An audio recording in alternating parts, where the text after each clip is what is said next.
gonna do it. We should do it.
Sensitive ears.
Okay, ladies and gentlemen, thank you very much for your patience while we regrouped after our other meetings. And we're going to go ahead and start now. If you would please rise and join us with the invocation and pledge.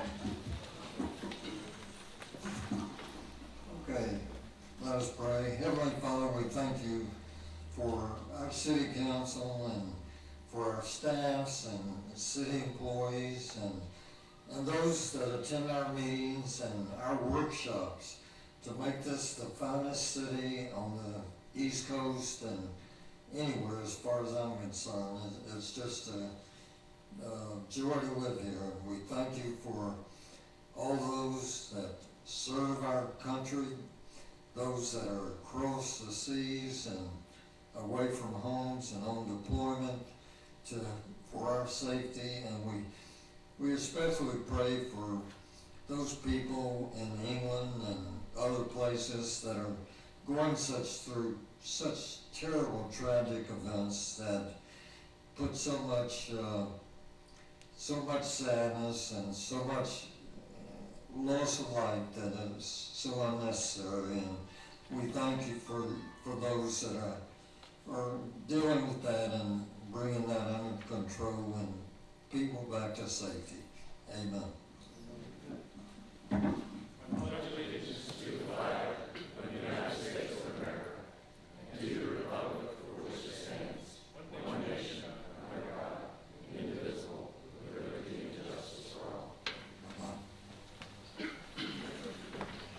Call the meeting to order. Madam Clerk, can we get a roll call, please? Councilmember Buck. Councilmember Doherty. Councilmember Hoffman. Here. Councilmember Thomason. Here. Councilmember Vogelsang. Here. Councilmember Wilson. Here. Mayor Latham. Here. And moving on to agenda item 17-086, please. I make a motion that we approve the minutes of the city council briefing held May 15th, 2017. Got a motion and a second. Any discussion from the council? Seeing none, all in favor, please signify by saying aye. Aye. Any opposed?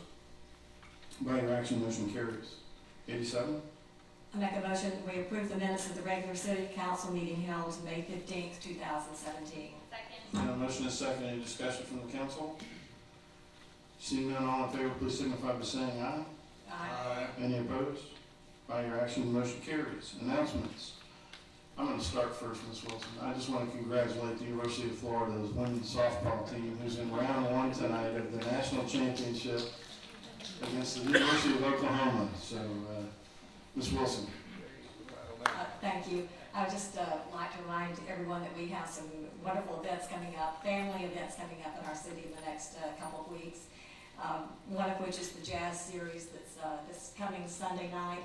And the one, I think 3 weeks ago, was very nice, but it was threatened with rain and did not really pour rain, but hopefully this one will be better than that. There was still a good attendance there. And then the art show is tomorrow night. Is it first, no, second Tuesday? Second Tuesday. Okay. That'll be second Tuesday is 5 o'clock, and the car show's the third Tuesday. So all nice family fun events. Thank you. Thank you, ma'am. Anyone else? Okay, we'll be moving on to courtesy of the Florida visitors. This portion of the agenda is designed to allow citizens an opportunity to bring matters to the attention of the council. It is not reasonable to expect that the council will engage in debate or deliberation about matters on which the council has not received any prior information as part of the agenda. Before addressing the council, please state your name and address for the record. You're asked to limit your comments to 5 minutes. We have a new handy-dandy clock up here that you can track as you go along. Public cards, comment cards are conveniently placed at the meeting room entrance and should be submitted to the clerk on the far left of the dais for you. That being said, we have Mr. Casey Jones. Casey, if you come forward, give us your name and address. You'll have 5 minutes, sir.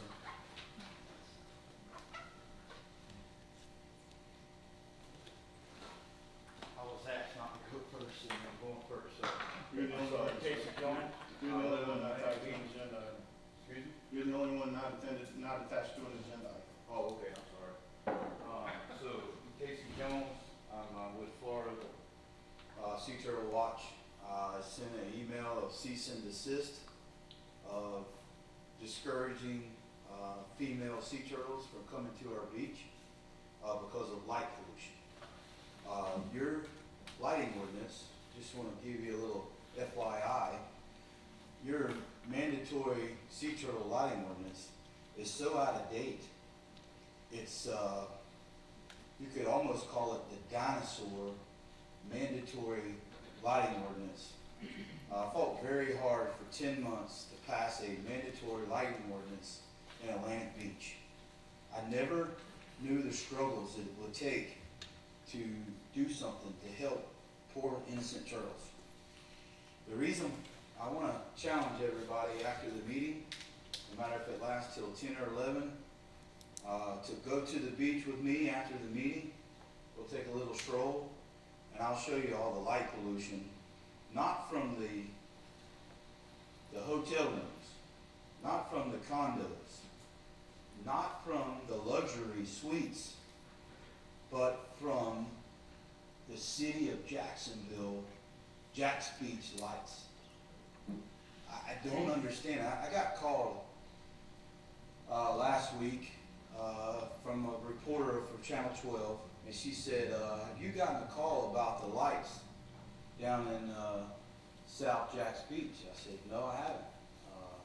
The Army Corps of Engineers is down there, and we're getting a bunch of complaints here.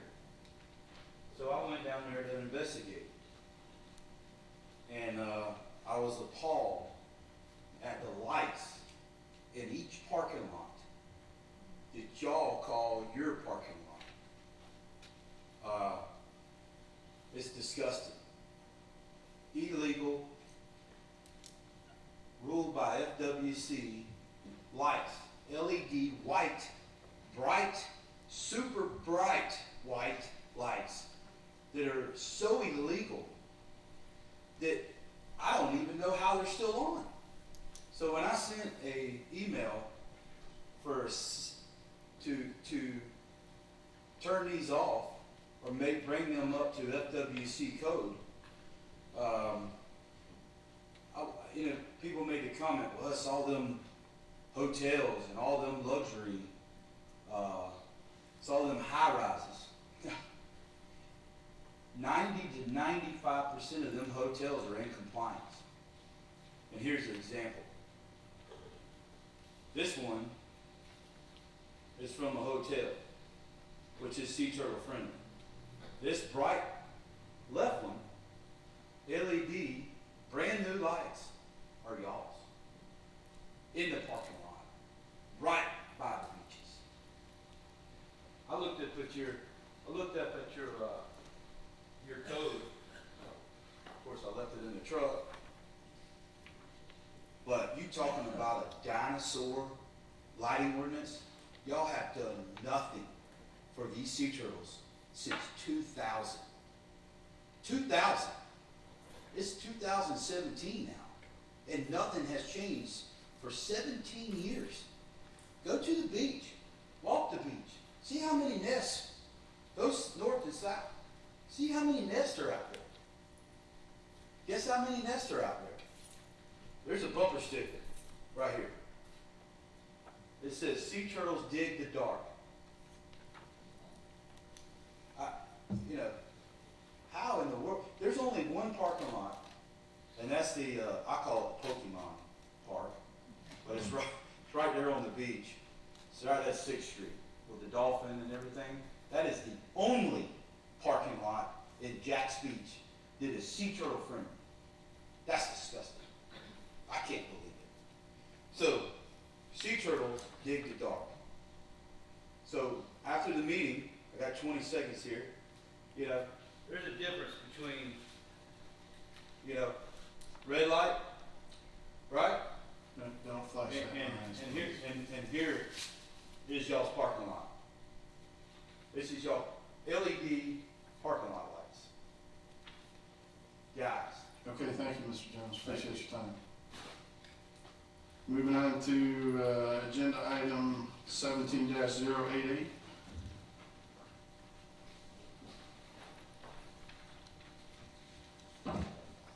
We are looking for appointment member to the Board of Adjustment, and we're seeking nominations for Board of Adjustment. Ms. Wilson, I think you were first. I make a motion that we nominate Sylvia Oswald for the reappointment to the Board of Adjustments for a 4-year term expiring December 31st, 2020. Second. Got a motion and a second. Any additional, before we open into public discussion, any additional nominations from the council? Seeing none, the floor is open. Does anybody have any comments they'd like to make?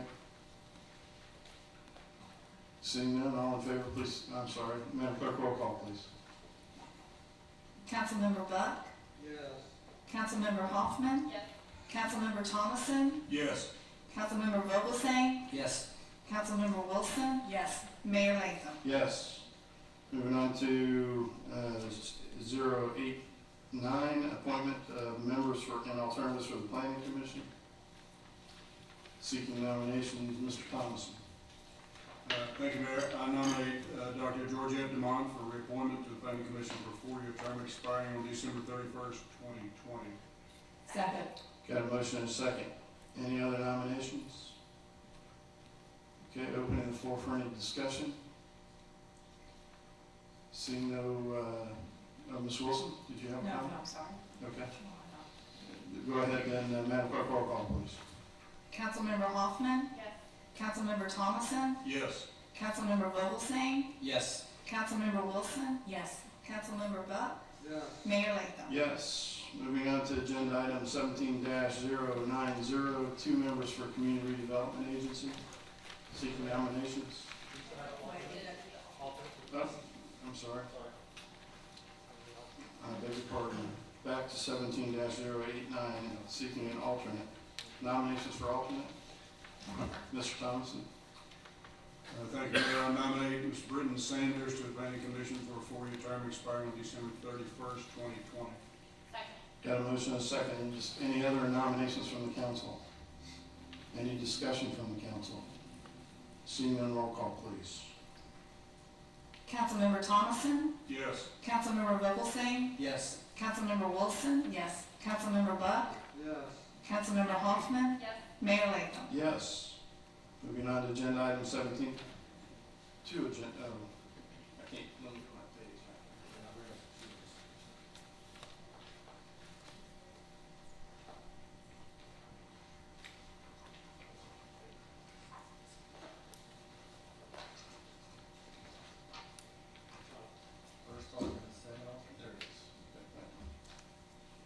Okay, second, alternate, looking for a motion, nomination. Ms. Wilson, The first alternate or second alternate? this is, second alternate, we just finished first alternate. Okay. I nominate Jason Lee as the second alternate for the Planning Commission for a 4-year term. Second. Okay, got a motion and a second, any other nominations? Any discussion from the council? Seeing none, roll call, please. Councilmember Vogelsang? Yes. Councilmember Wilson? Yes. Councilmember Buck? Yes. Councilmember Hoffman? Yes. Councilmember Thomason? Yes. Mayor Latham? Yes. Okay, now, wait, I believe we missed first alternate.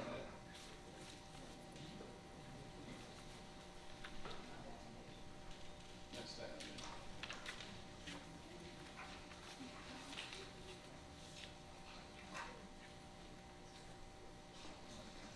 No, this one. This one.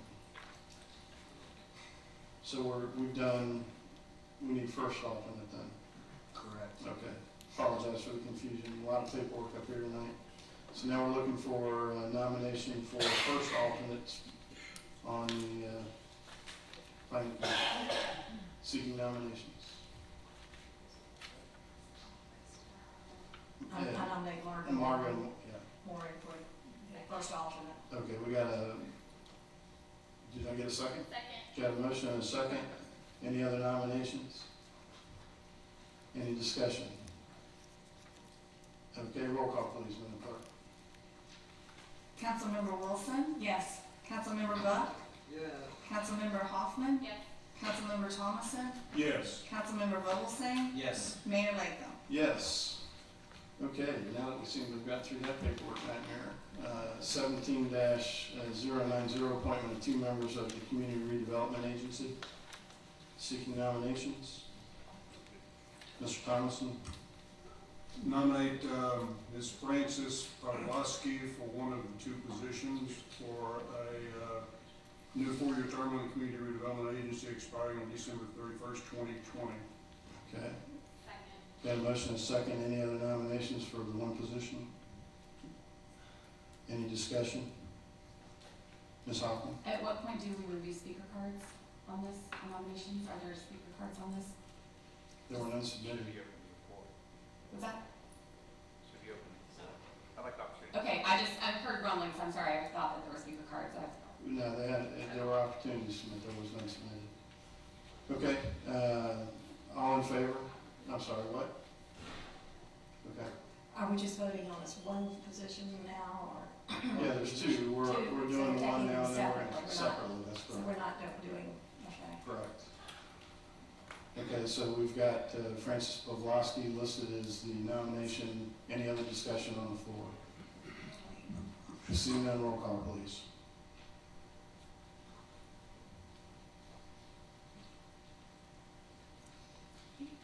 Councilmember Buck, Yes. Councilmember Hoffman, Yes. Councilmember Thomason, Yes. Councilmember Vogelsang, Yes. Councilmember Wilson, Yes. Mayor Latham. Yes. Seeking motion on second. All right, I've got a speaker card for this agenda item from Mr. Corey Nichols. Mr. Nichols, if you come forward, give us your name and address. You'll have 5 minutes, sir. Corey Nichols, 1107 First Street South, Jacksonville Beach, Florida. I've been on the CRA for 4 years now. I spent a lot of time and effort in learning the procedures, learning the funding, and as a professional engineer that specializes in infrastructure construction, I feel like I've made a big difference on the CRA. One of the most recent ones that came up, a project came through that was completely over-designed, that would have gone through, that would have been $4.3 million.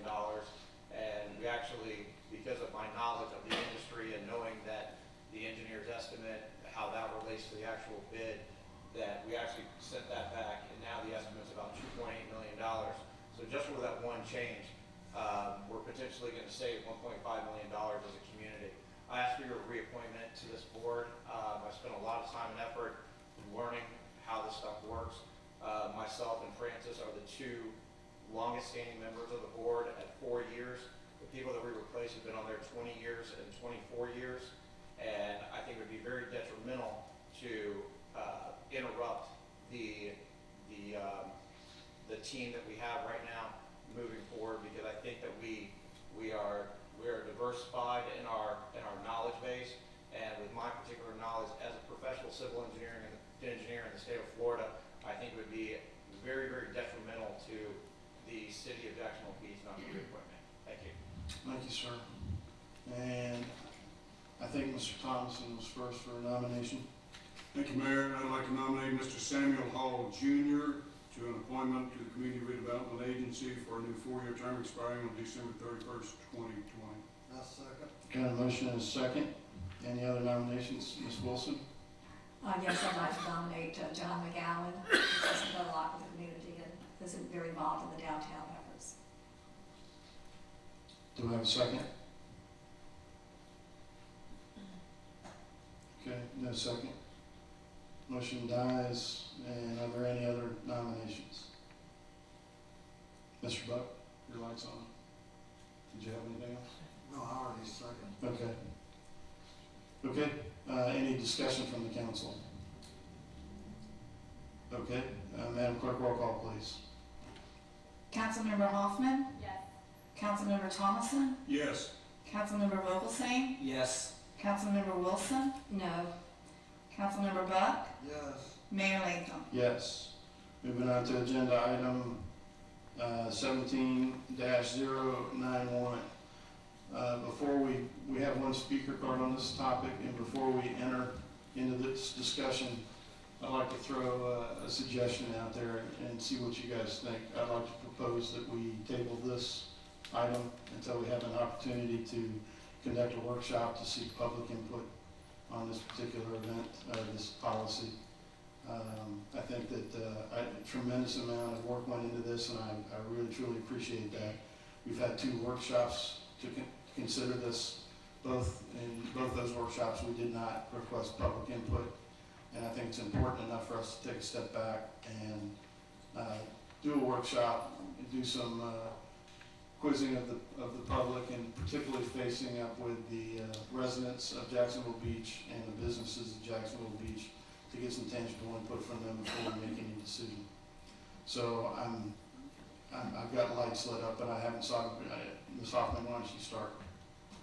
No, I just wanted to say I agree. I think we've put enough time and effort into this to make sure we get it as close to what we want as we can. I did want to just commend Ms. Roberts on one of the significant changes in this round was kind of the classification of the city contracted event, and I think that's something that is needed. I think it's a really good category, especially considering the recent actions on Deck the Chairs and the Art Walk and Car Show. So I think that's a really good level that we have there. So I do think we're making forward progress on this, but I do agree that we should take a little more time with it.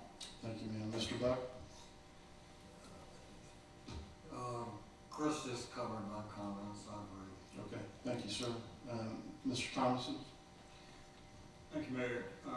There's been a tremendous amount of work done on this special events policy, trying to clean up some of the issues that we've had over the years, and I want to commend the city staff, police department, fire department, parks and recreation, public works, Beaches Energy, that there's been a tremendous amount of involvement by a lot of the city staff, certainly Ms. Roberts and our city manager, George Forbes. I want to thank all of y'all for all the hard work you've done, and I'm in complete agreement. I think in reviewing the policy, I found a couple of issues that I would like some legal advice on going forward, and before we finalize this. And I support the idea of having a work session in which we invite comments from our citizens. I mean, we invite comments from anyone, but I am particularly interested in hearing from residents and business people in Jacksonville Beach, more so than hearing from the other beach communities of the city of Jacksonville. I'd like to hear from our residents and business people first. Thank you, Mayor. Yeah, thank you. And just for clarification, the workshop will allow everybody to participate, but certainly we'll take particular interest in residents and businesses. Ms. Wilson?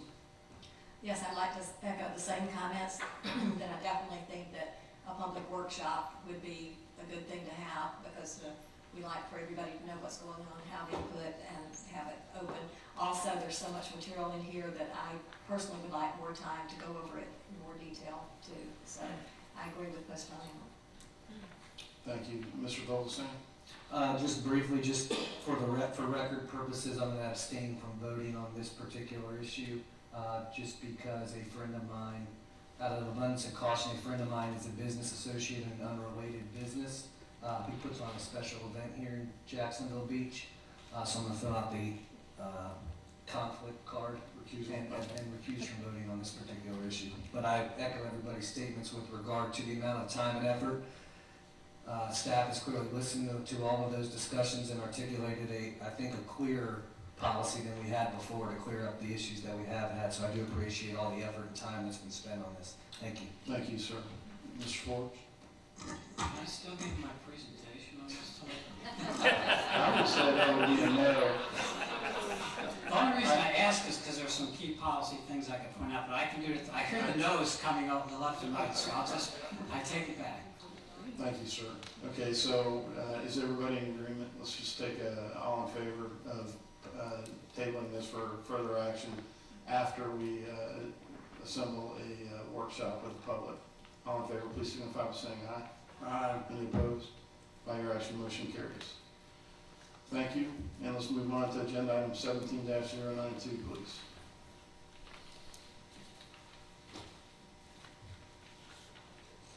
I did sneak in a real quick presentation.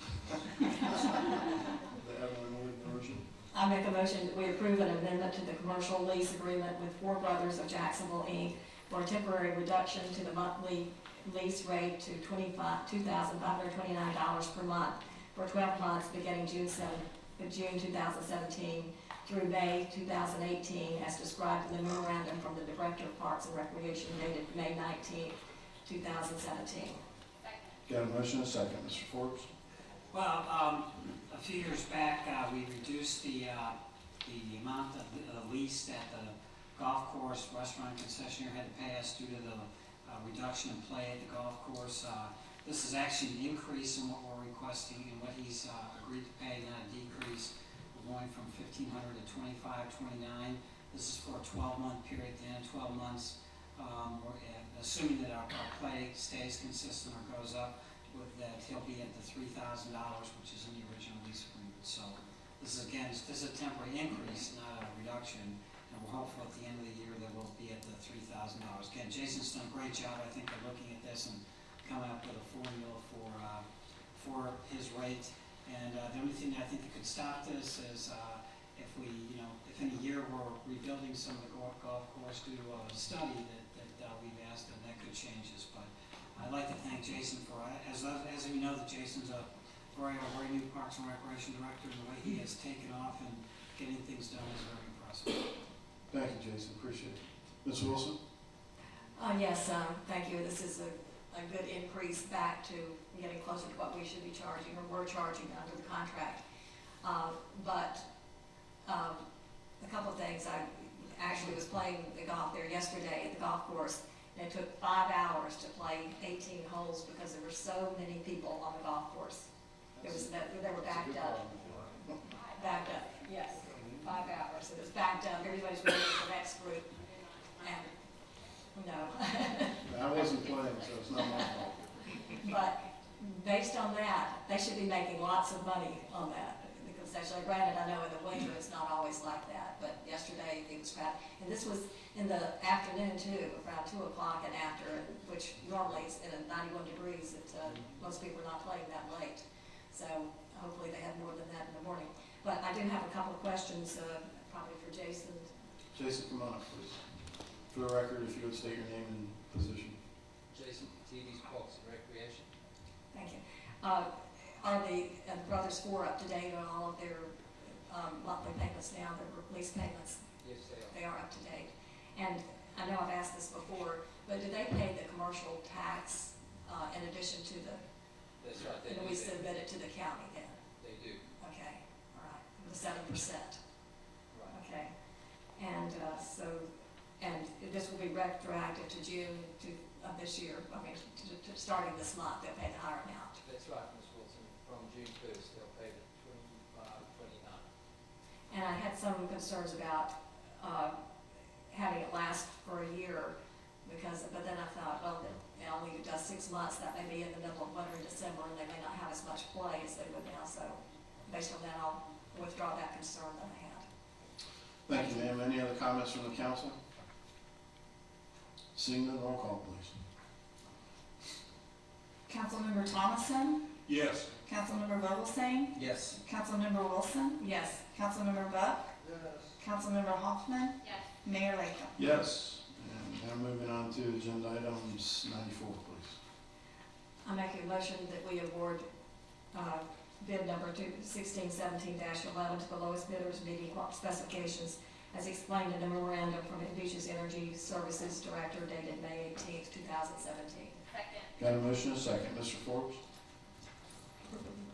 Well, as it shows on the screen, that this is various items for Beaches Energy they keep in stock. There's actually 30 items that are being bid on and awarded to the lowest bidder meeting specifications. Thank you, sir. Any comments, questions from the council? Seeing none, roll call, please. Councilmember Vogelsang? Yes. Councilmember Wilson? Yes. Councilmember Buck? Councilmember Hoffman? Yes.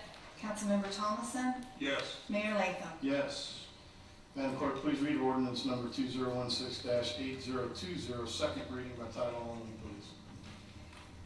An ordinance to repeal in its entirety Chapter 18, Noise of the Code of Ordinances of the City of Jacksonville Beach, Florida, and replacing it with a new Chapter 18 that includes Section 18.7, low-volume outdoor amplified and acoustic sound, providing for the repeal of all ordinances in conflict with this ordinance, providing for severability, providing for codification, and providing for an effective date and for other purposes.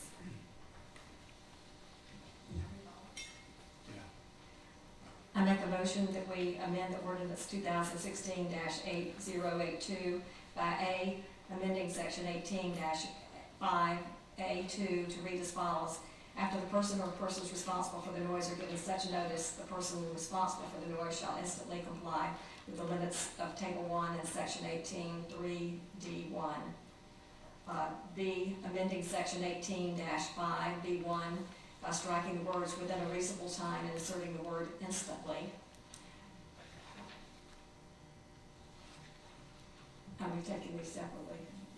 We will, yeah. So we'll go ahead and stop and let you reread after we do the first. Okay, thank you. Thank you. Okay, Mr. Forbes?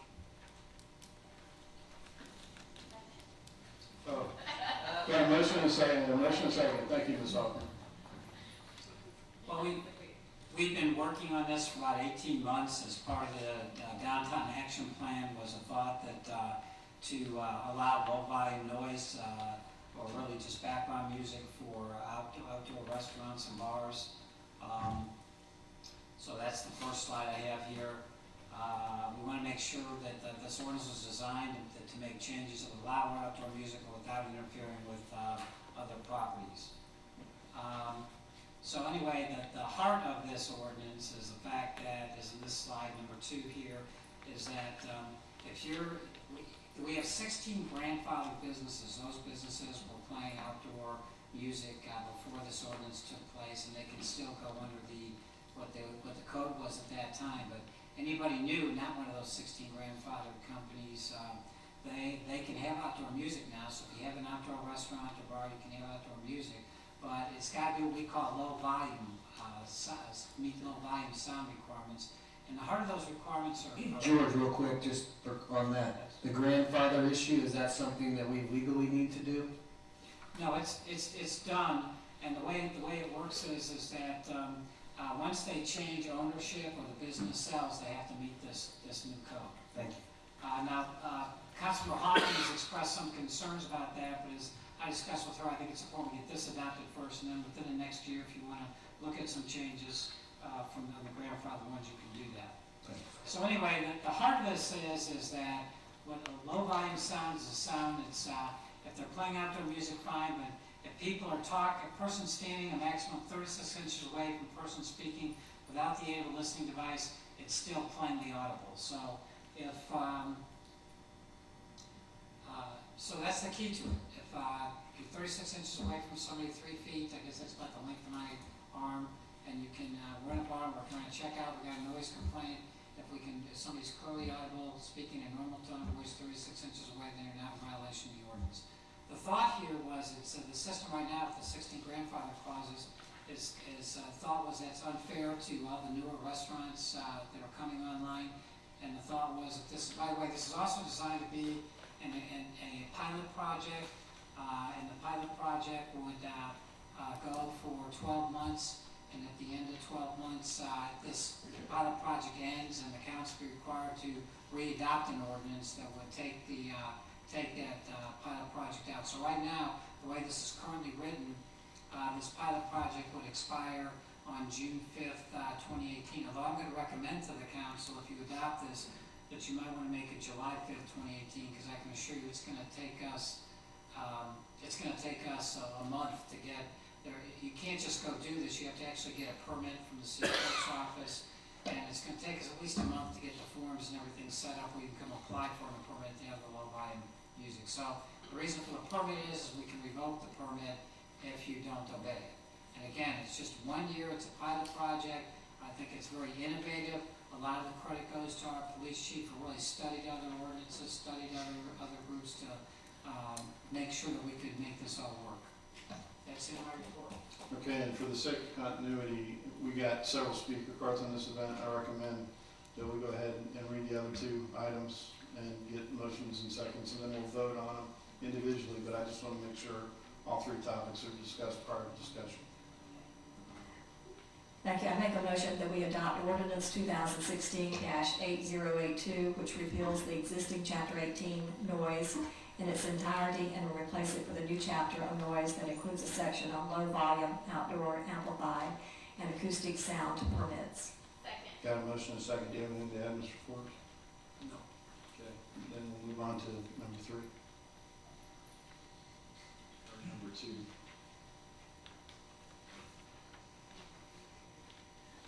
Are you showing number 3? Yes. It's listed number 2, it stands alone on the second page. Oh. I'm sorry, we did get the first 2, I was taking. Yes, you got the Yeah. Okay, sorry about that, guys, I'm a little disheveled today. Saw this meeting with lawyers, I think screwed me up. Okay, so we've got a motion and a second on the floor for all 3, and we've got several speaker cards. So at this time, we're gonna go ahead and call Mr. Jim Sorrell. Jim, if you come forward, give us your name and address, you'll have 5 minutes, sir.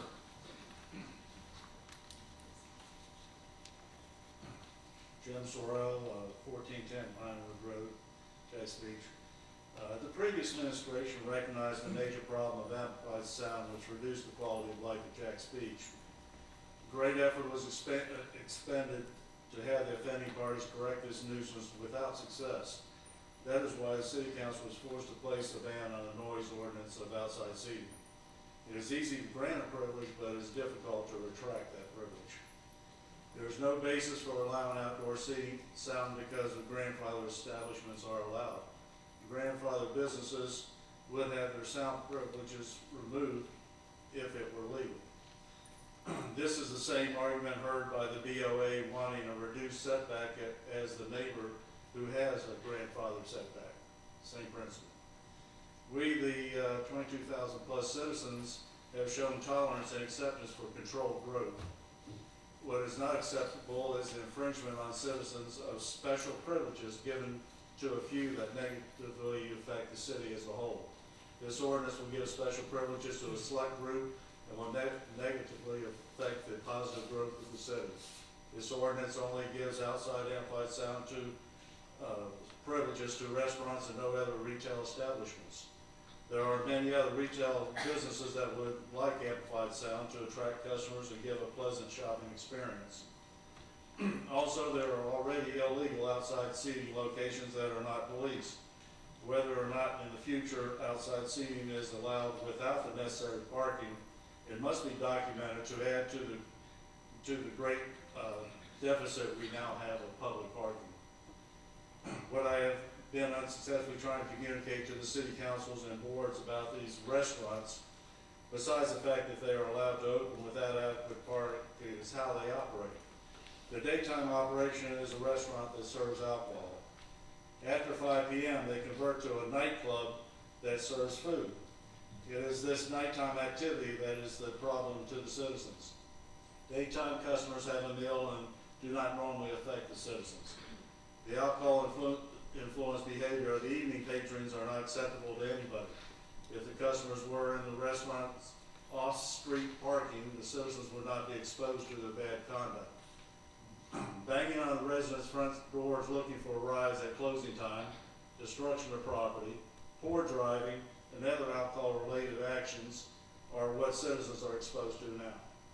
If you feel necessary to pass this ordinance, though, I would like to make some recommendations that would make compliance easier for both the code enforcement officers and the restaurant employees. 1, give the mayor and the city manager authority to execute the permitting process as done with other city contracts. 2, have the applicant submit a seating plan for the approved outdoor area. This is the same as the inside plan objectives. 3, determine the acceptable occupancy for that area. 4, applicant to submit approval letter for the outside dining. This is necessary to document the lost public parking spaces and who is legally operating an outside seating area. 5, a plan for speaker locations. There's spacing. Multiple speakers are needed for low volume dining outside. And speaker elevations all pointing inward. All permits and above mentioned documents are to be posted clearly in the outside dining area for review of the policing agency. Without these documents being posted, a code enforcement officer would not instantly know if the restaurant is in compliance. Thank you for listening, and I look forward to your discussion on this ordinance. Thank you, Jim. Next, Sarah Ashauer, is that correct? Sarah, if you would come up and give us your name and address, you'll have 5 minutes, ma'am. Hello, I'm Sarah Ashauer. I'm speaking against the proposed Jacksonville Beach noise ordinance. An important meeting at our church prevented my husband from coming tonight, so I am designated speaker. We've written this letter in hopes that it provides insight to you from homeowners who have been negatively impacted by the acoustic and amplified noise from the Hampton Inn Hotel located at 1515 First Street North.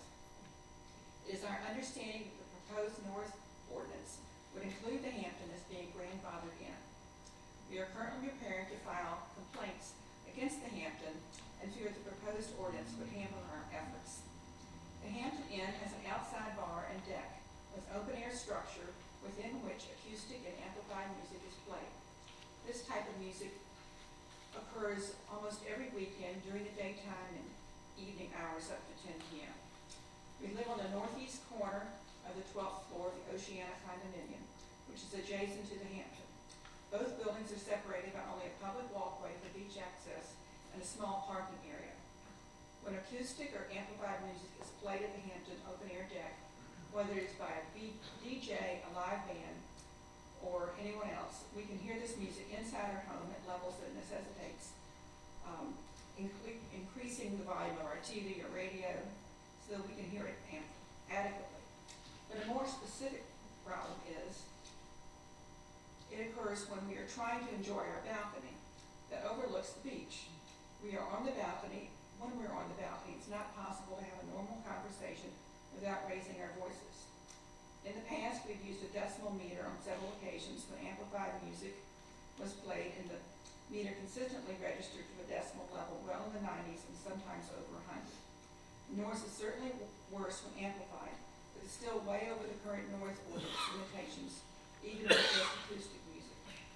The city's current noise ordinance provides fairly specific decibel levels and should make it more definitive for the city council to determine whether or not the ordinance is being violated. We are planning to, as I said before, complain about the excessive noise under the current ordinance, but if the current ordinance is repealed and replaced as planned, we feel it would be much more difficult for a city official to determine whether the noise does or doesn't violate the ordinance.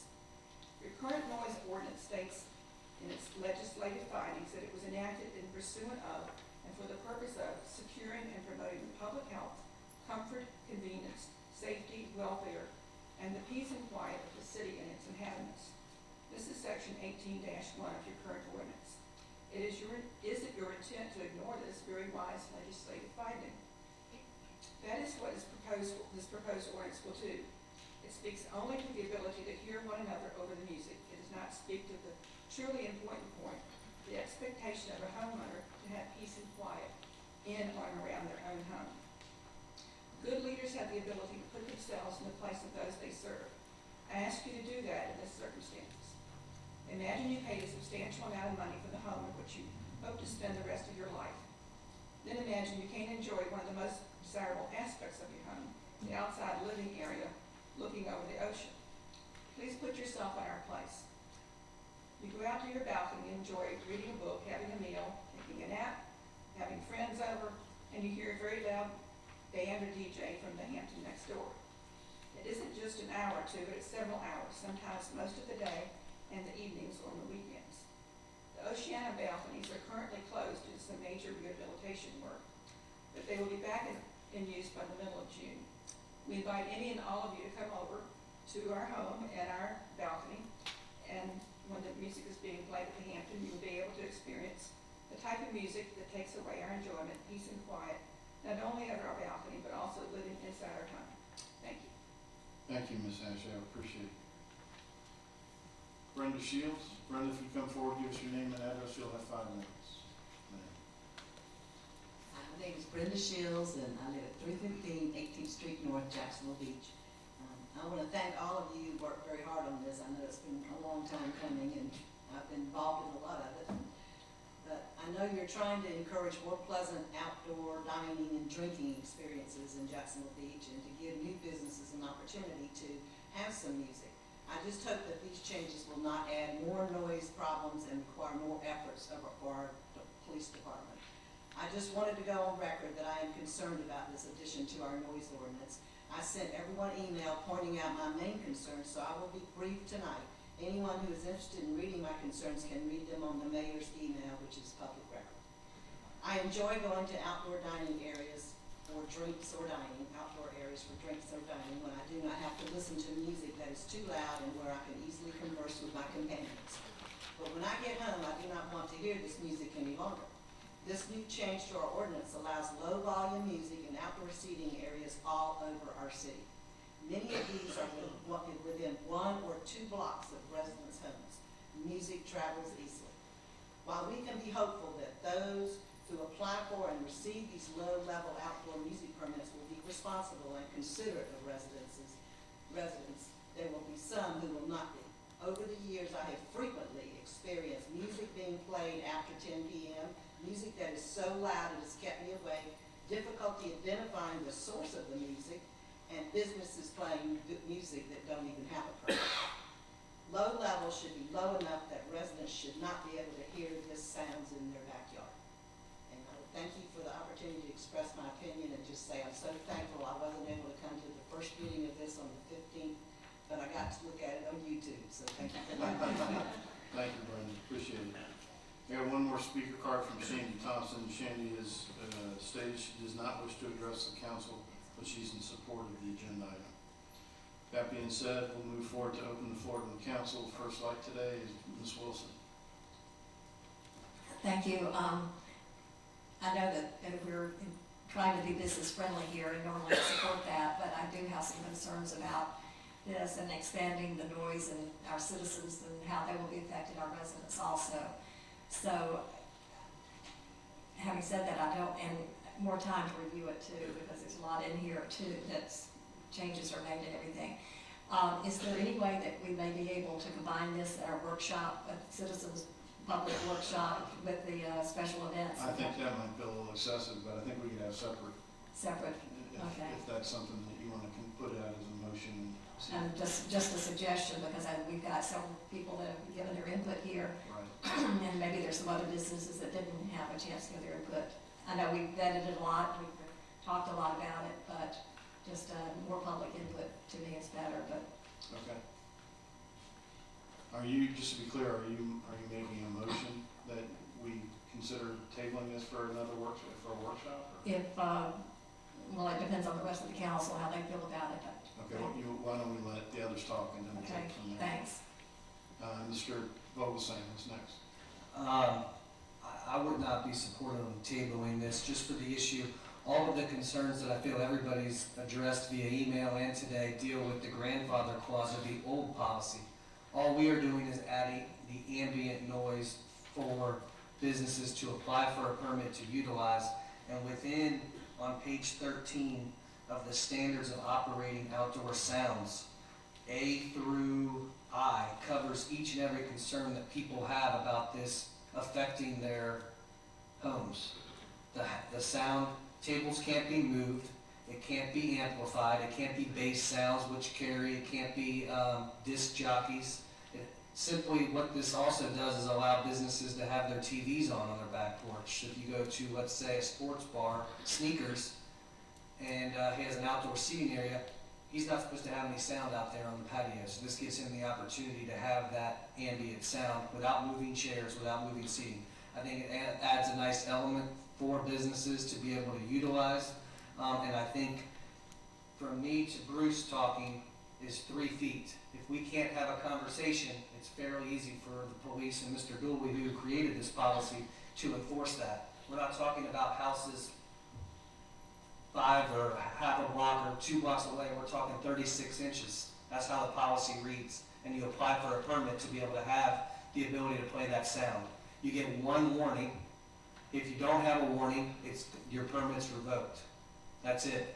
So I think And as George talked about, it's a pilot program. So I don't think there's any cause for concern.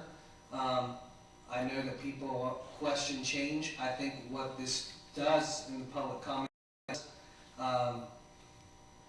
prompt us to do sooner than later is to address the grandfather clause, because that is the concern that I think everybody has and that I have as well. And that is not the ambient noise outside on the patio, but the sound, the people for being able to have a disc jockey or play bands, those that are affecting the condos right next to the Hampton Inn. That has nothing to do with what we're adding tonight. That's something as part of the old policy that does need to be corrected, and I admit that. This is something completely different, and that's why I do support adding this, but I do think we need to have something put together toward the actual sound ordinance for businesses on unrelated matters, not outdoor patios. Thanks. Thank you, sir. Mr. Thomason? Thank you, Mayor. A couple of comments. First to Ms. Ashar. Ma'am, the issues you've raised, you don't have an official sound meter. The police department has to use one that's certified. However, Chief Dooley is right here, and he's taking notes. I know, I saw him doing it. And if you're getting those kind of readings, even with just a small sound meter, it's quite possible that with a certified meter, it's going to get those kind of readings, and obviously that's going to be outside the boundaries of this city ordinance. And I know Chief Dooley will get with you on that, so if you could maybe stay around a minute after the meeting. I'm concerned, I guess, for the rest of the council, if we're going to get a tremendous increase in the number of complaints, it's going to put the burden on the police department, which is already running in a dozen different directions on an hourly basis. And so I don't want to overload them with trying to keep up with all the complaints. And I would ask Mr. Forbes to at least investigate the possibility of on an interim basis or on just an occasional basis, possibly someone from codes enforcement being able to work, say an evening or a weekend occasionally, if we're finding an increased number of complaints coming in, just to take a little bit of the load off the police department. And my third one, it's a question, I guess. With this having an expiration sunset date in 2018, I know that the police department will be taking all of the complaints that come in.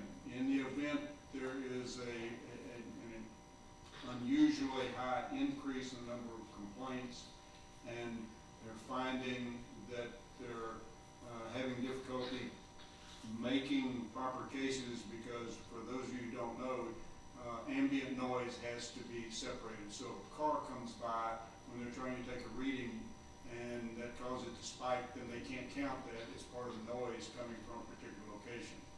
Very complicated, and it's not a simple thing to do to just get a reading and say, okay, you're in violation. If we find that there are a tremendous number of complaints, is it possible to bring this back prior to 2018 for reconsideration?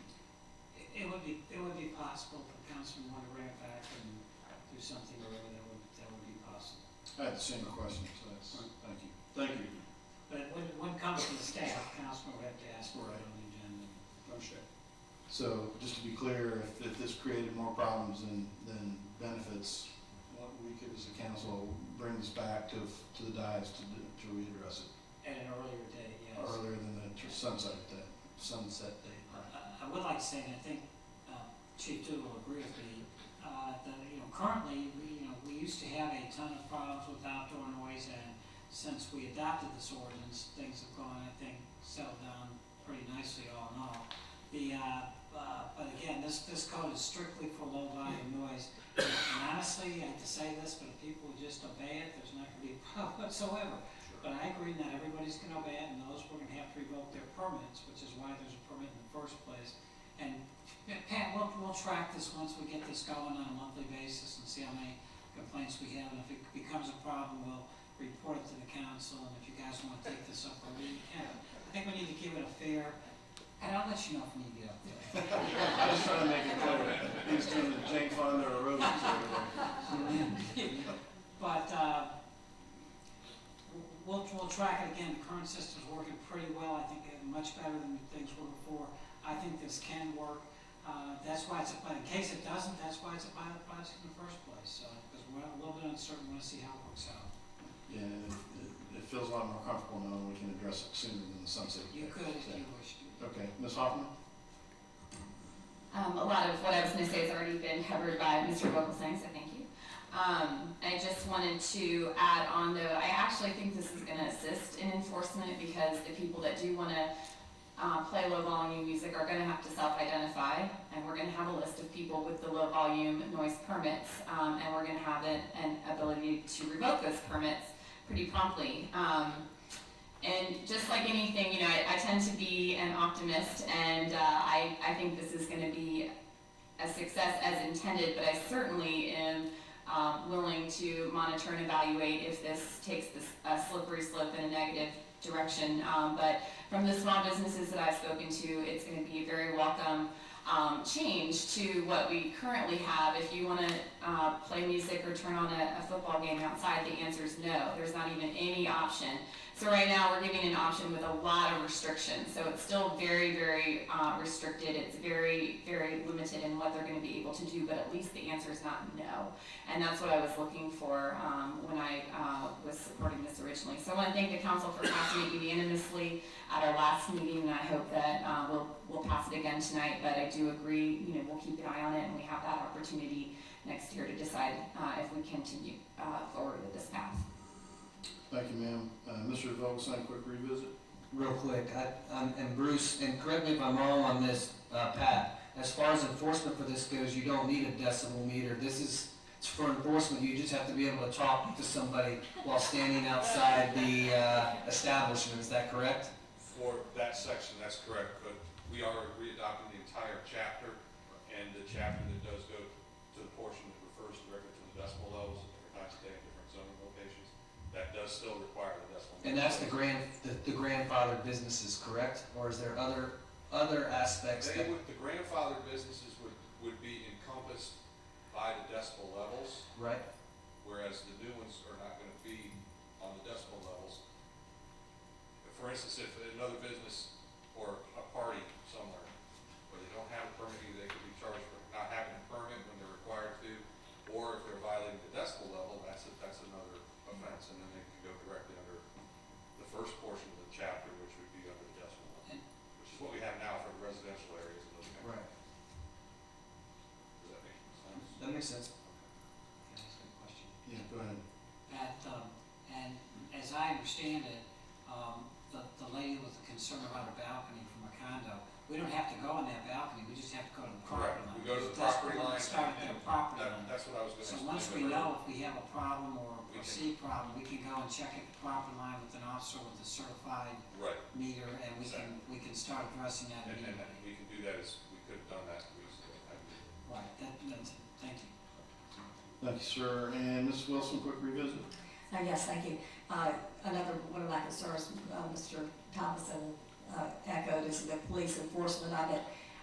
You've got so much to do already. How do you monitor that? And I guess it'd be up to the citizens to call to file a complaint. That would be the major way you would enforce it.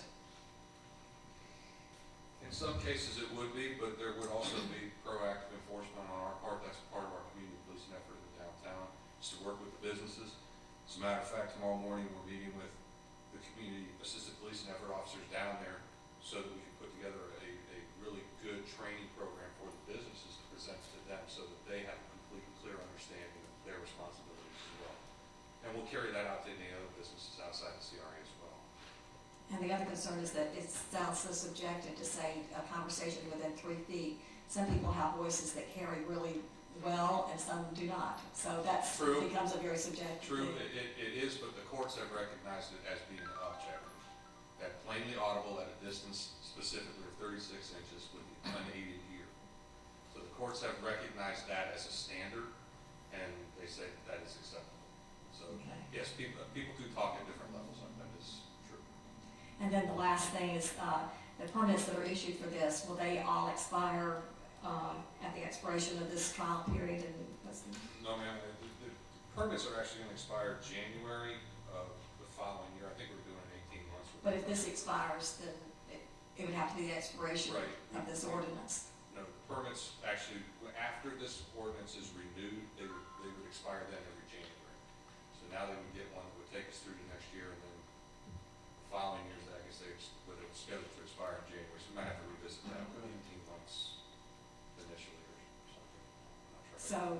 So the permits would only be good until, The initial permit that needs to be only as good as the pilot project. So the commercial permits need to expire right now on June 5th.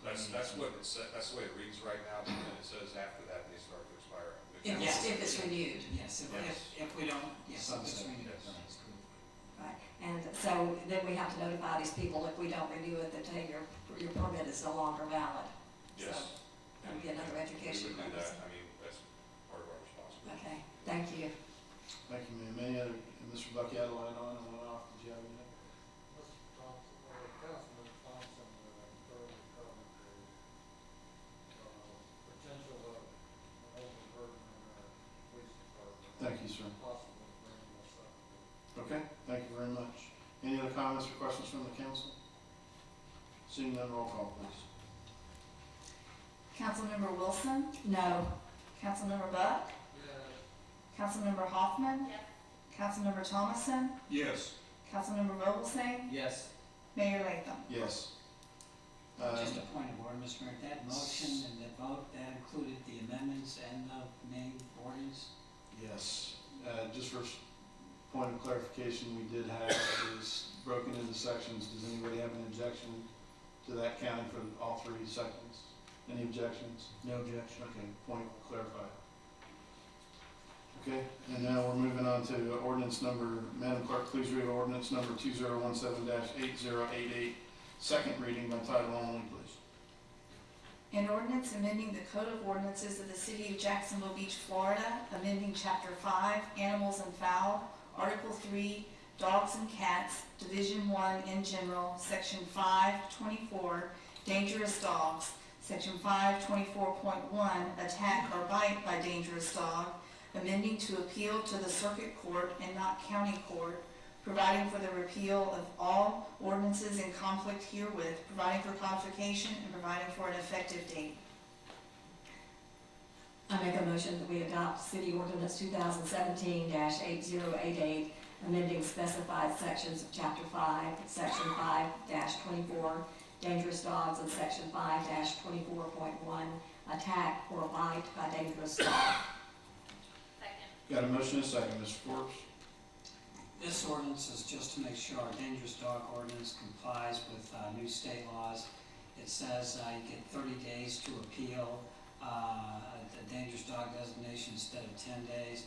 And it says you have to appeal to circuit court, not county court. So that's the main changes to it, to make sure it's compliant with state law.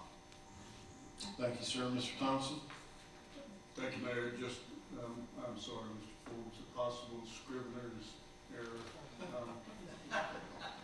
It's Yes, sir. probably not, but I noticed on the last page it says, before you sign it, Mayor, it says authenticated this blank date of May.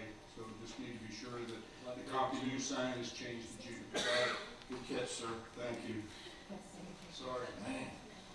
That's what you get for having a book editor on the council, man. Okay, any other comments from the council, comments or questions? I have no speaker cards on this, so Madam Clerk, roll call, please. Councilmember Buck, Yes. Councilmember Hoffman, Councilmember Thomason, Yes. Councilmember Vogelsang, Yes. Councilmember Wilson, Yes. Mayor Latham. Yes, Madam Clerk, please read ordinance number 2017-8089, second reading by title only, please. An ordinance to amend redevelopment district RD ordinance number 2016-8070, supplementing the comprehensive zoning regulations and plan for the city of Jacksonville Beach, Florida, as provided under chapter 34 of the Code of Ordinances of said city. This amends the currently approved RD ordinance governing the property at the northwest corner of First Street North and Sixth Avenue North by increasing the number of hotel rooms and by providing a revised site plan and building elevation drawing. I make a motion that we adopt ordinance number 2017-8089 to amend redevelopment district RD ordinance number 2016-8070, governing the property located on the northwest corner of First Street North and Sixth Avenue North. Second. Got a motion and a second. Mr. Forbes? This project has already had some approved redevelopment district ordinance. The applicant is asking to make some changes to it. The changes are that they'll provide 57 hotel rooms instead of 36. They'll provide 54 apartments, increase the number of parking spaces from 164 to 193, and the applicant has also selected a different architect and would like to replace the approved building site plan elevation drawings with the new design for the project. This gives you an idea of the new design for the project. This is the first floor parking lobby, and there's 2,500 square foot of retail. This also shows you the, I don't know why I flipped there.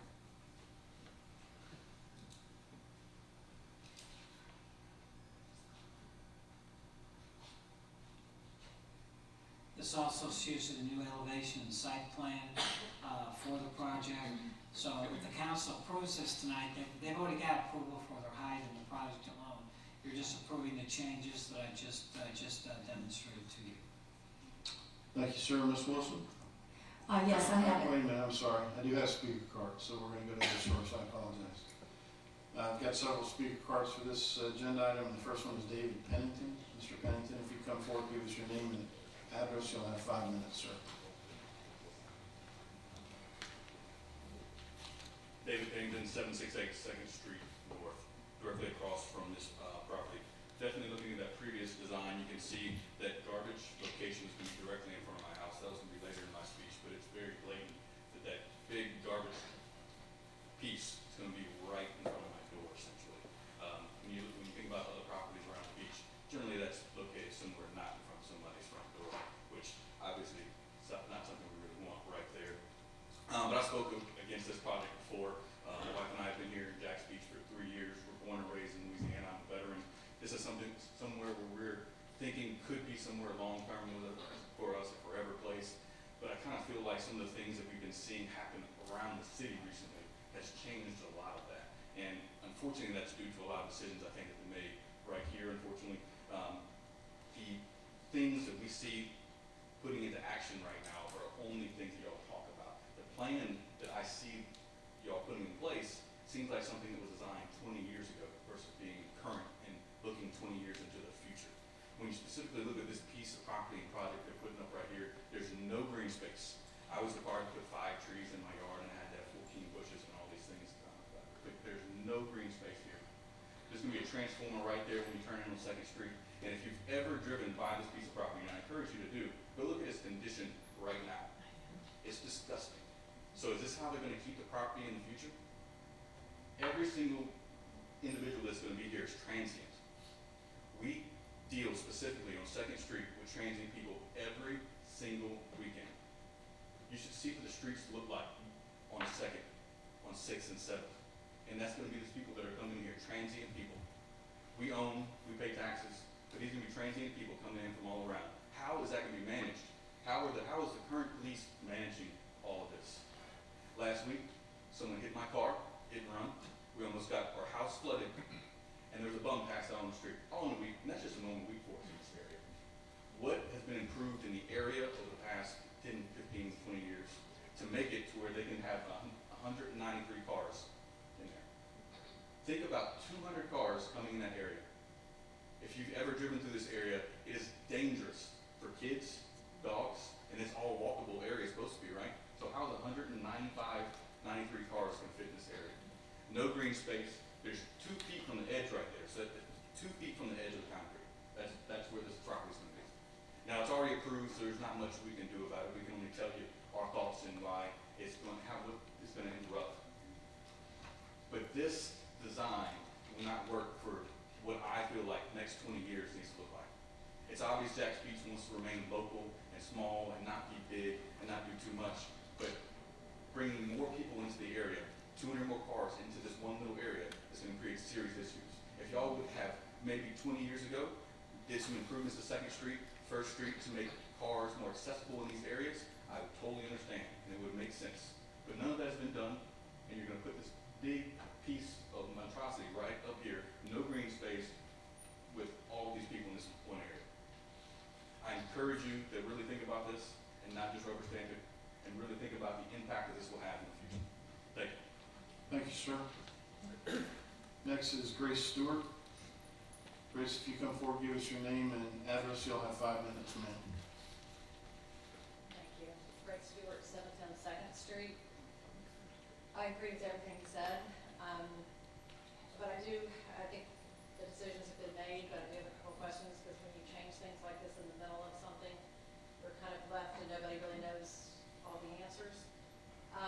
One of the questions we have are setbacks. When we bought the house, we knew they had made exceptions for these people, regardless of what the rules were, they sued, and we did understand that. But we also understood that there were certain setbacks. So on each side is the way we understood it. So if you're gonna build high, you have to build in. I understand that's not what they're doing, and are they being allowed exceptions? Is this a special exception for them? Is this something that, are they following the rules here? That's just something to me that's very important. I just would, if you guys can answer that. If you would, just go ahead and ask all your questions. Okay, that's perfect. Okay. Because I do see a lot of some of these same properties that have been built, and they're some of the most unattractive. They go right to the sidewalk. It's dark. It's not our favorite part. Now, my next question is, are they all short-term rentals? Are they apartments short-term? Are we just going to have people in and out of there within 10 feet of our property? That to me is scary. It's not safe. It's not going to help our safety. Long-term residents are what help safety. We have helped make the area safer. We clean up after people. We watch people. We care for people. You don't have that when you have people coming in and out of there. The other question is traffic study. Have you guys done traffic study on that corner? I invite any of you to come on my balcony on 2nd and 6th on a weekend. We can't get out of our driveway sometimes. We have to stop and get out. There's skateboarders, there are bikers. I just know one day I'm going to see somebody hit there. People don't stop at the 4-way stop, and I get that part. But you add 122 to 150 more cars there on a weekend, it's going to be unbelievable. People can't, right now people park right across the street from us, and maybe that'll change, I don't know. But it just creates all kinds of traffic problems there.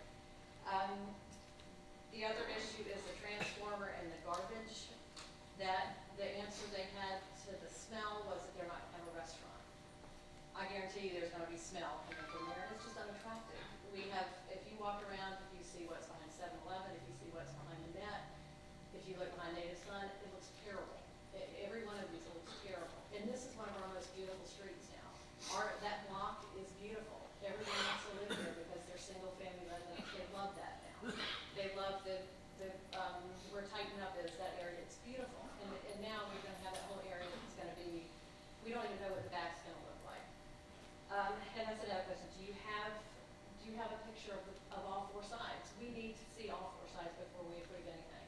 The Net is a perfect example. It looks terrible from anywhere you look in Jacksonville.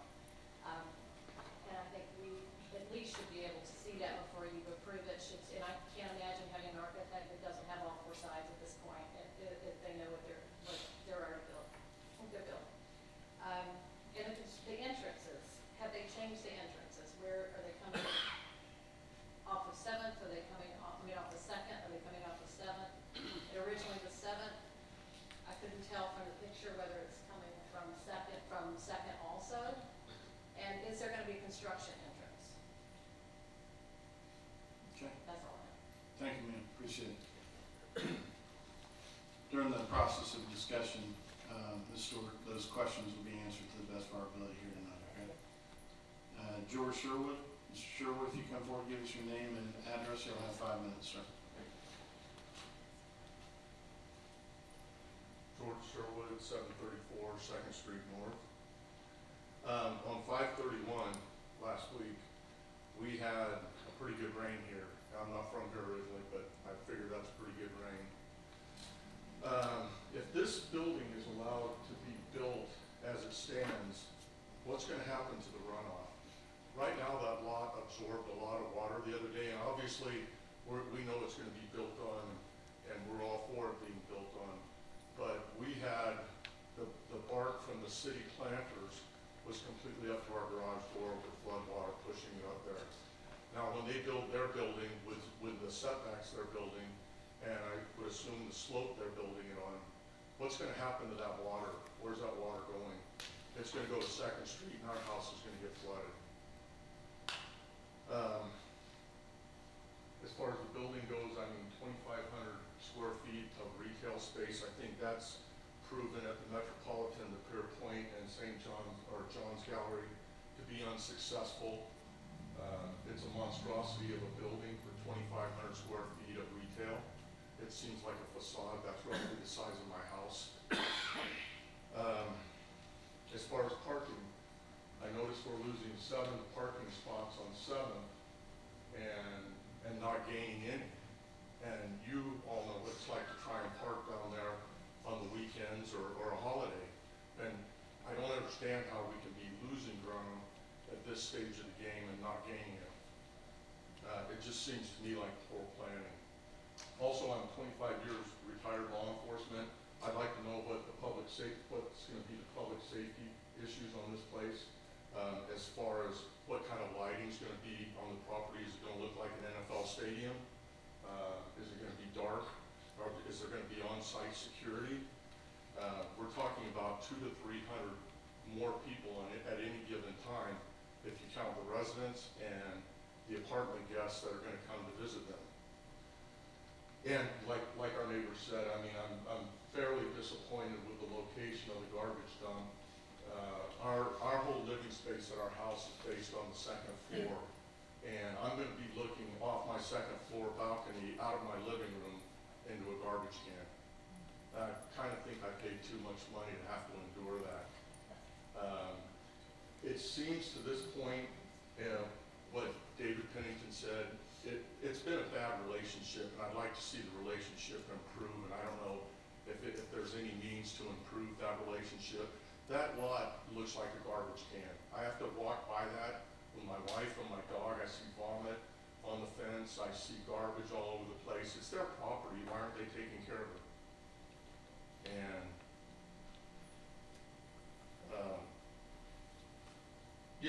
that's really all I have. I just wanted to express those concerns. Thank you, Mr. Sherwood. Thank you, sir. Let's see, next I have Michael Leach. Michael, if you come forward, give us your name and address, you'll have 5 minutes, sir.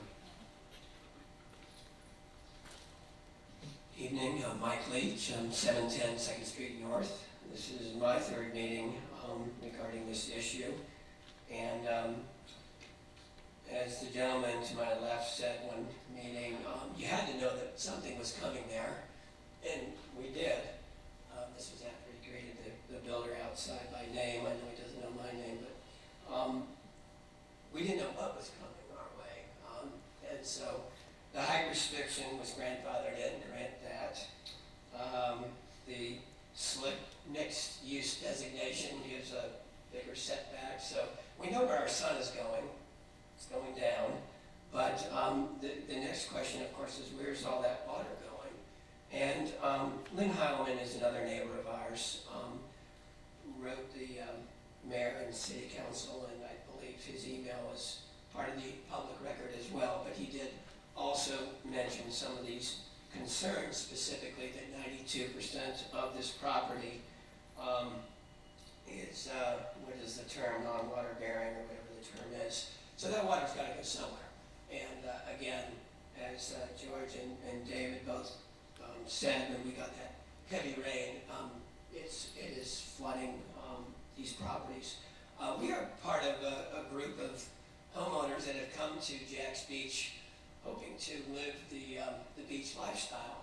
And I think that what you need to be considering, Mayor and City Council, is that you really are fighting this battle between sort of progress of business and us, the homeowner. And there's a whole lot of us, a whole lot that have moved to Atlantic Beach to avoid this. We do put up with a fair amount of noise, and it's not just the music, it's big trucks and it's motorcycles, and we're right on that corner of 7-Eleven. You don't need to be there too long to hear all that. But we were hoping that this would be a lifestyle that we wanted to stay in and live in. And I think there's a whole lot of us who are wondering why we took that risk. And it's not just our street, it's lots of fellow homeowners around here that I think are wondering the same. This is not looking like the small community that we'd hoped. Yes, I do understand the building was grandfathered in. We're going to get a building. We didn't know exactly what type of building we were going to be getting. We do know if we build a 4-foot fence, we've got to get a permit and show photos. And, this is what we get for a building that we're going to see the rest of our lifetime. Not a whole lot of information there, one-sided view. So those are my points, and I do appreciate the council's time and efforts. Impervious area is that 92%, by the way. Thank you. Thank you, sir. Appreciate it, Mr. Bleach. I've got 2 additional cards, one from Stephanie Pennington and one from Steve Nelson. Both have said they do not wish to address the council, but they are opposed to the ordinance. So we're moving, I have no other speaker cards, so we're moving on to council comments, and first on cue is there, pardon me? This is at this time, I'd like to call the applicant forward and give you an opportunity to address some of the questions brought up by residents and any other facts you think pertinent. Hi, Frank Mendola, with JD Ritz and Extend Investments. Scott Gay, Alpha Depot LLC, 814 North First Street, Jack's Beach.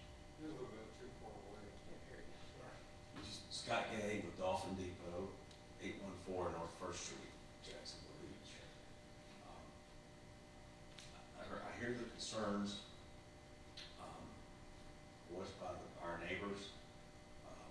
I'll just take them one at a time, not necessarily in any order that I heard. The garbage location, we've been through a review process with the city staff, the public works. Same with the transformer on the corner. Before we came to the site plan, we had multiple meetings with those folks. That's how we arrived at the site plan that we have. The difference between the site plan that we're amending and the one that's being amended on 7th Avenue North with regards to parking, we're actually putting 4 parking spaces back on that 7th Avenue North First Street corner. and we eliminated a curb cut. The previous plan that we're amending had 2 curb cuts on 7th Avenue North. We're taking that back to 1, and then a curb cut on 2nd Street. A traffic study is not a requirement for a traffic study in the code, so we didn't do a traffic study. As far as the construction entrance, we still have a review the next step with this project is called the application for development plan, and that's where we address the infrastructure underground, the sidewalks, and that's where those elements will be reviewed of this project. This merely is to set the setbacks in the parking. There's really no design feature here at all. That comes in the next round of review. As far as retail not being successful, I don't know the circumstances of those establishments, so I can't speak to that. 2,500 square feet is not that much space to fill up. I'm not concerned about having void space. The garbage, I have somebody out there at least 3 times a month picking up garbage. every weekend, we collect a lot of trash from people who walk up and down the sidewalk, and we too are concerned about that, but I'm just a big target. Um, the rain event last week, to answer the question about stormwater, we also, prior to coming up with the site plan, we met with the St. Johns River Water Management District, and they have purview over this project as well, and will issue a permit once all the engineering is submitted to them, which has not been done yet. We're not that part of the project. We will have underground vaults on the project to hold a certain amount of water. I can't quantify that for you here, but we're required to hold a certain amount of water on the project, and that has been discussed with the Public Works. We've discussed this water and sewer connections with them. Our civil engineers reviewed the connection points. And again, that will be further reviewed in the application for development plan that we start. Well, if this were approved, we would start the next phase of review.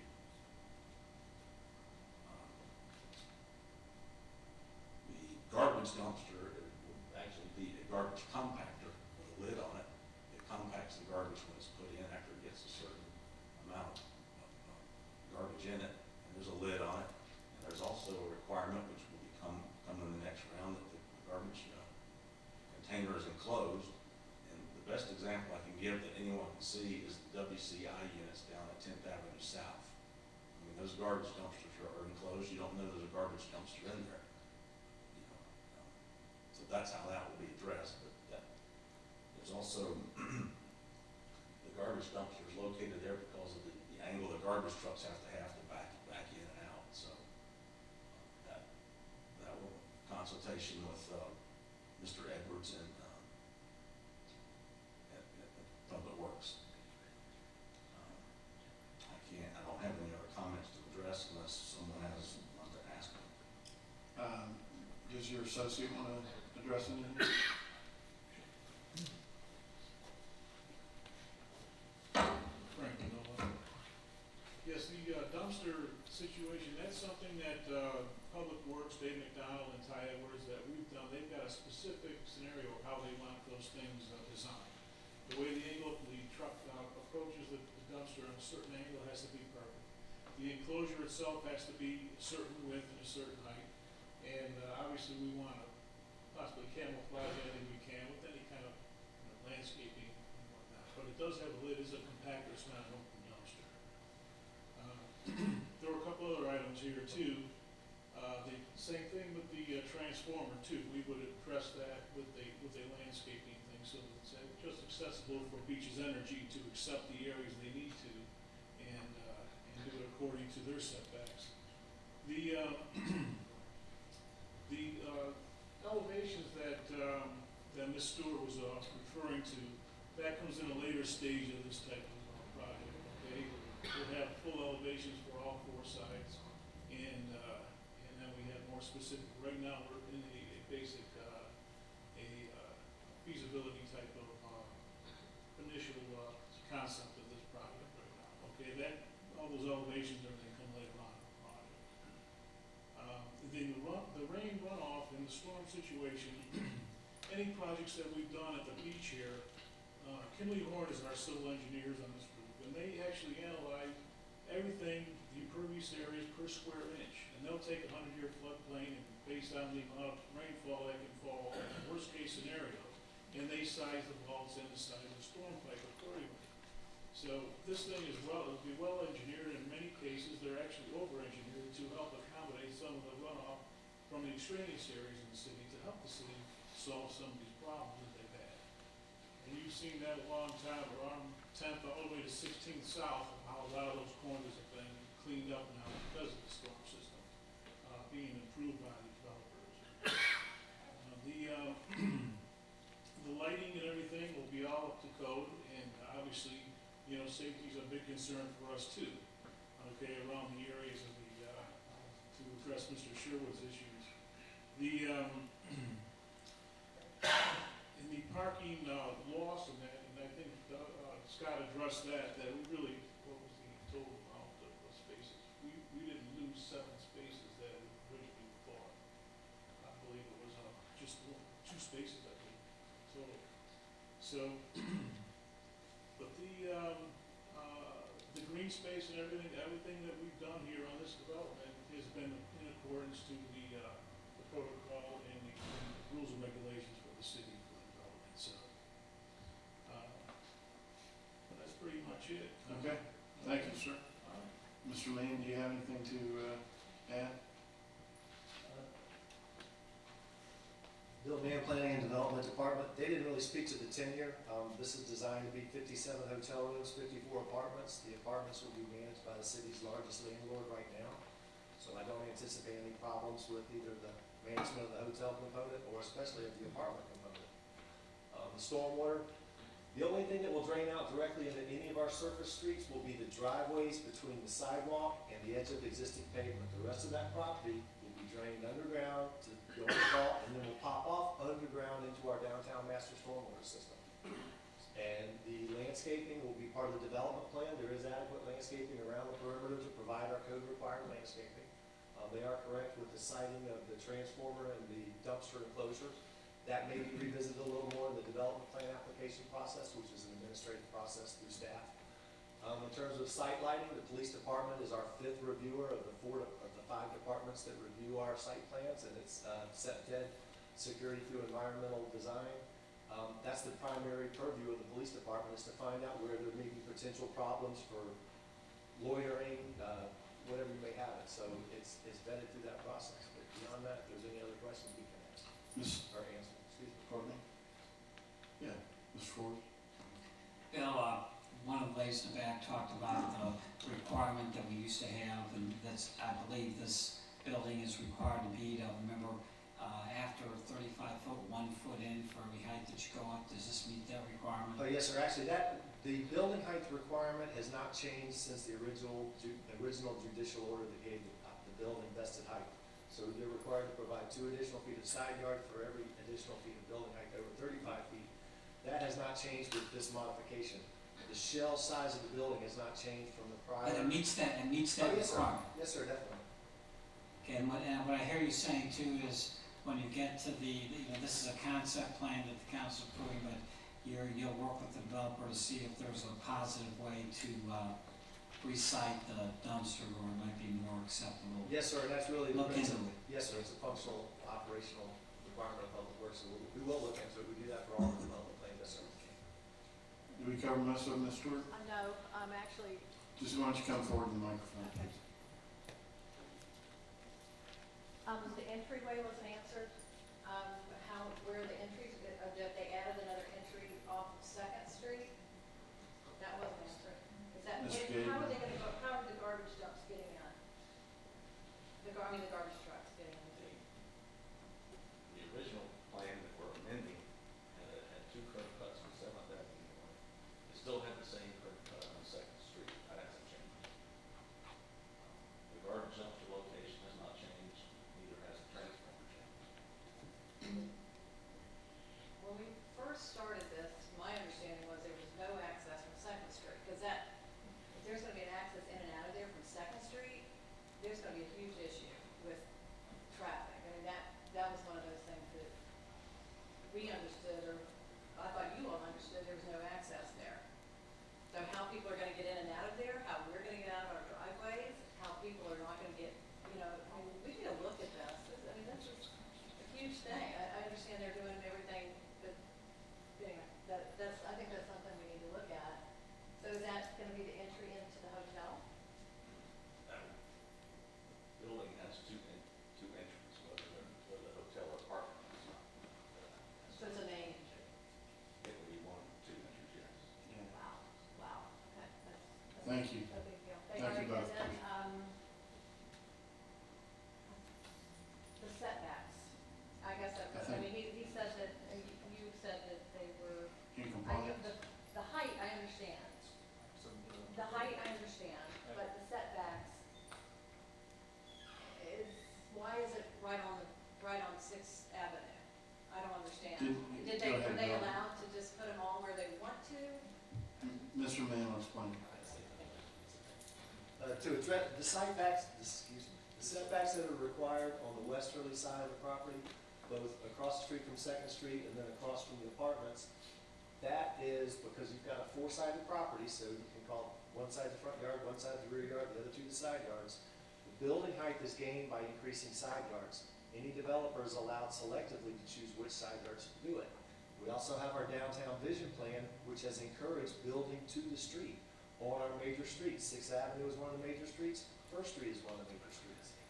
The judicial order specifically required that the project incorporate the downtown vision standards as part of the design, so they're doing exactly what the land development code prescribes for this project. And the last thing, before, I didn't mention the traffic study. Traffic studies have basically not been required since we went into the mobility fee program, whereas instead of each project modeling their own on-site traffic requirements, every project, every additional development other than single family in the city now pays a share of a mobility fee, which is based on how many trips will your project generate. The funding generated from those mobility fees goes towards traffic improvements, sidewalk improvements, bicycle improvements. It's up to the city after we collect those fees and on an annual basis through our budget process, how we spend those money. So that is codified how we handle transportation throughout the city, not just for this project. So that just specifically addresses why there's not a detailed traffic study for one project. Not this project, but for any project at this point going forward. Thank you, sir. Yes, sir. Madam Attorney, do you have anything that normally in a public hearing wrap-up, we would give you an opportunity, nothing to add? Okay, thank you. First on the queue is Ms. Wilson. Thank you. Followed by Mr. Buck. Mr. Forbes asked my questions already, I think, about the setbacks, and it's been asked several times, so let's get that one. That was my concern too, is the lack of setbacks, and it looks like it's just built right there. And then the second one that's been asked and brought to your attention also is there a possibility of relocating the dumpster over to the 7th Avenue North property or side? And that was Mr. Heilman that had sent us the notice. Excuse me, sir. Would you take a seat, please? Thank you. Mr. Heilman had asked if we could relocate the dumpster over to 7th Avenue South. I don't recall what exactly is on 7th Avenue that they may be affected by that too, but those are my comments and concerns. Thank you. Thank you. Mr. Buck? Mr. Rand or Scott or both or one of you. Actually, I'm sure Bill Mann can handle this, but when you drive around town and all the businesses and wherever they put garbage, invariably the doors are left open, and that type of thing. And I can understand the residents being concerned with looking out of their second story balcony into a garbage thing. How willing, you can't tell from this how well protected that is or whatever. Actually, I'd have to defer to the applicant because I'm not sure of the details that are required. I know that they talked about putting a covered dumpster enclosure, actually a compactor, not a dumpster enclosure. And a compactor, just by its design, has to be fully encapsulated. It's a otherwise sealed you can't unit. get compression. Right. So that actually helps the odor as well. So, but beyond that, if you want the details of their enclosure, if they have any more information, I'm sure they'd be happy to give it to you.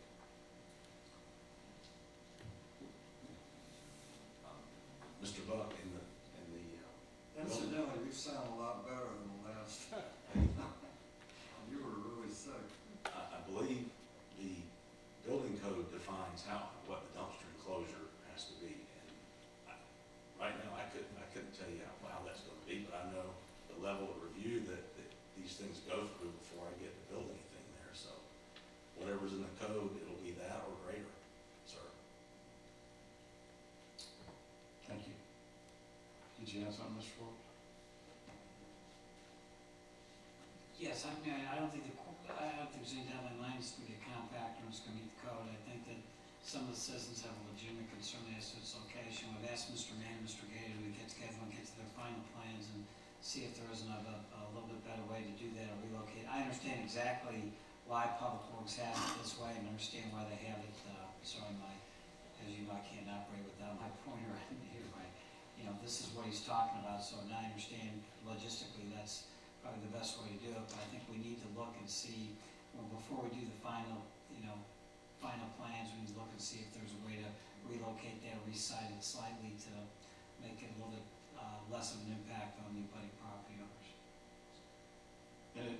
everybody's clear that this is conceptual and that Well, it's an RD, that we're putting these changes, so I don't wanna overstate that, but we're gonna find but these are, he's gonna have to go and from these, he's gonna have to do further design and and get a building permit. And I just would like us to at least see, I'm not saying it's possible, at least to look and see if it's possible to do a reciting of that. And that, as part of the final, that's all I'm asking. I think Thank it's a legitimate concern. Okay, Mr. Thomason? Thank you, Mayor. I guess Mr. Forbes or whoever may be able to answer this. I know, I assume nothing about compactors. Is there a noise issue when the compactor is in operation that might be disturbing to the neighbors? I can answer that. Compactors are sealed units and they're completely enclosed, so hopefully there won't be any unsightly viewing from the second story looking down. They're hydraulically charged and they're relatively quiet. It's kind of like less than a vacuum cleaner, but it makes compressor noise. Does it run automatically or at a preset It time? depends on the compactor. There are two different types. One that judges the source or the amount of waste in there and it packs it automatically. The other one requires a manual pack. Mr. Gay, can you address that? What type of compactor you're going to be using? Yes, Mr. Thompson, we use compactors that weigh the garbage and they self-compact. I don't know if it's a certain weight or a volume, I'm not sure what triggers it, but we plug it in and it compacts and the guy comes and picks it up, so. Odds are it's not going to be compacting, say, at 3 o'clock in the morning. I can't. Not unless somebody clears their apartment at 3 o'clock in the morning. Typically, it's gauged on usage and there aren't any people up in the middle of the night throwing out garbage. Typically, then during the day, it's going to be going off. Correct. Thank you. Okay, any other questions from the council? Seeing none, roll call, please. Councilmember Hoffman? Councilmember Thomason? Yes. Councilmember Vogelsang? Yes. Councilmember Wilson? Yes. Councilmember Buck? Mayor Latham? Yes, ladies and gentlemen, this meeting's adjourned. Thank you for your patience. Oh, wait a minute, we have signing of facts, finding of facts. I need a motion, please. I make a motion that we accept the finding of fact for ordinance number 2017-8089 dated June 5th, 2017. Second. Got a motion, and a second, any discussion? All in favor, please signify by saying aye. Aye. Any opposed? By your action, motion carries. Meeting's adjourned. Thank you.